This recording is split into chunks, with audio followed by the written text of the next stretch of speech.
As I discussed previously, tests of mediation are problematic because of a variety of things, but the three things that I pointed out were assuming causality and correlation, the causal path tests are inherently underpowered, and that the Sobel test makes untenable assumptions of normality. So what I'm going to discuss now are bootstrap tests that address, for the most part, they address the problems of 2 and 3. One is a philosophical problem that there's no statistical test that will help you with. You just have to establish that the measures are administered and logically follow one another. That is, the mediator, follows X, and the mediator precedes Y, and so on and so forth. So one way of addressing the significance test, the power, as well as normality, is to bootstrap. Now, bootstrapping is a resampling procedure, and it's really simple. It gets a lot of attention for good reasons, but also a lot of people are puzzled about exactly what bootstrapping does.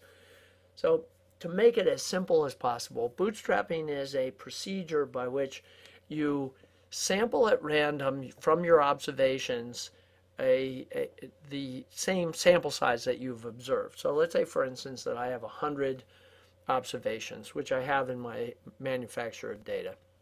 What I would do is I would sample, say, 1,000 times a random set of 100 observations. So that means that in some cases, individual observations will be sampled multiple times.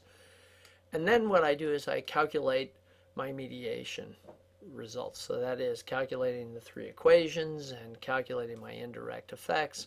And then what I do is I save each one of those. So what I'm going to do is I'm going to demonstrate what a procedure, a resampling procedure does, and I've written a very simple algorithm for doing this. What I do is I test the model 1 this is according to Barron and Kenny. I test model 1. This is from my data that is posted right here. I get an estimate, it's significant, and then I test a predictor. This is model 2, where I test both B and C prime, and then model 3, where I test the direct effect between my IV and my mediator. And you can see it's just modeled right here, where I have IV and DV and my mediator, and that's A, B, and C, C prime here, and C right here. So all of those were tested, and then I have little diagnostics. Path C is significance. This follows the Barron and Kenny method of looking at significance testing, and you can see that the path C is significant, that is this bivariate relationship. And path A is significant, path B is significant, and C prime is not significant. So therefore, this is really evident. We failed to rule out mediation, and not only did we fail to rule out mediation, but we failed to rule out complete mediation.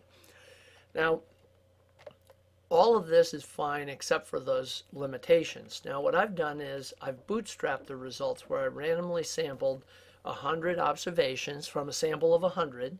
But I've done this 1,000 times. To give you a better picture of this, this is what I get. When I sample from the data set where my N is 100, I've sampled this 1,000 times, and this is what I get. I get an estimated indirect effect. That estimated indirect effect, remember, is my A times B, right? And that's this right here. This is my mean results from taking 1,000 random samples of my observations and calculating the indirect effect. Now, why is this better than doing the Sobel test? Well, the standard errors that I calculate from this resampling procedure are going to be normally distributed. So therefore, when I get my standard errors will be an accurate reflection of the normal distribution of this estimated indirect effect. Because if I randomly sample from the from my sample, I will get symmetrical errors around my estimate. Now, the larger the number of resamples I have, the more symmetrical this distribution will be, but 1,000 is pretty good. I could have done 10,000. I can do a lot more, but you pretty much have diminishing returns after about 1,000.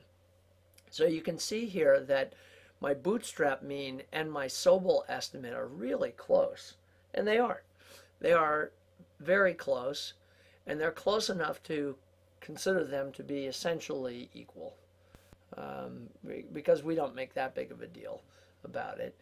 It would become an issue if I had a very small estimated indirect effect, and that small indirect effect was non-significant, and it was non-significant due to the potential limitations from multicollinearity.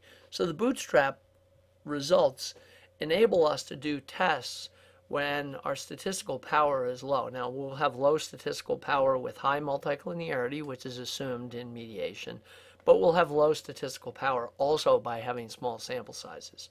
So the bootstrapping effect gives us more robust and replicable standard errors for our estimated indirect effect, and therefore it is a better test of our mediation hypothesis.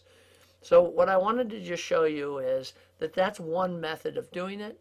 There are a host of other statistical packages that will allow you to test mediation using bootstrap estimates. SPSS users ought to take a look at Chris Preacher and Andrew Hayes.